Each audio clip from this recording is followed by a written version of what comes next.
নমস্কার বন্ধুরা, আবার রান্নাঘর উইথ ভিলেজ ফুডে সবাইকে স্বাগত জানিয়ে আমি একটা বিস্কুটের রেসিপি নিয়ে চলে এসেছি।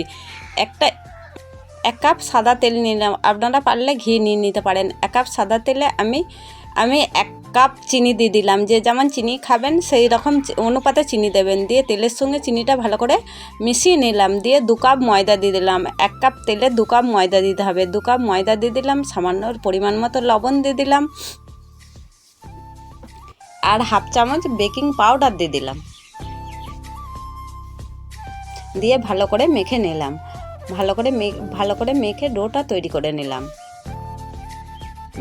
ভালো করে মেখে ডোটা তৈরি করে নিচ্ছি। দেখুন, দিয়ে 5 থেকে 10 মিনিটের মতো রেস্টে রেখে দেবো। 5 থেকে 10 মিনিট হয়ে গেছে, আবার একটু মেখে নিলাম। মেখে নিয়ে আমি একটা থালা নিয়ে নিয়েছি। থালার ওপর সাদা কাগজ দিয়ে দিয়েছি। কাগজ দিয়ে ওপর সাদা তেল দিয়ে দিলাম। দিয়ে একটু হাত দিয়ে মাখিয়ে নিলাম। আমি ব্রাশ নেই, তাই হাত দিয়ে কাজটা করলাম।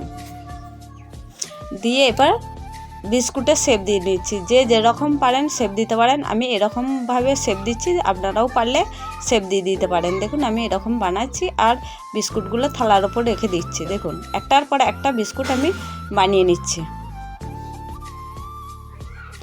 বিস্কুটগুলো আমার বানানো হয়ে গেছে। এবার একটা নারকেল কাঠি বা ঝাঁটা কাঠি যাই বলেন সেটা নিয়ে নিতে হবে। নিয়ে আমি এবার একটু ফুটো ফুটো করে নেব। বিস্কুটগুলো যাতে দেখতে সুন্দর লাগে তার জন্য আমি একটা ডিজাইন করে নিলাম। ফুটো ফুটো করে সব বিস্কুটগুলো এক এক করে নিলাম।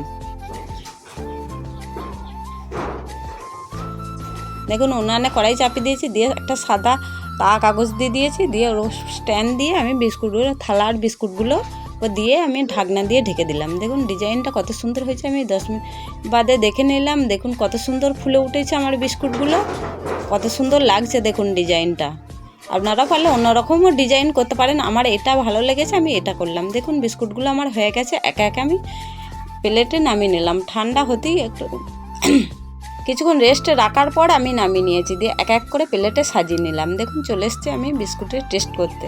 দেখুন কত সুন্দর বিস্কুটগুলো হয়েছে। আমি একটা নিয়ে নিলাম। দিয়ে পিছনটা এরকম কালার এসছে। দেখুন আমি একটা করে একটা ভেঙে খেয়ে নিলাম। দেখুন কত সুন্দর মুচমুচে হয়েছে, মুখে দিলেই মিলিয়ে যাচ্ছে। আপনারা একবার পারলেও বাড়িতে বানিয়ে খাবেন, বাচ্চাদেরও খাওয়াবেন।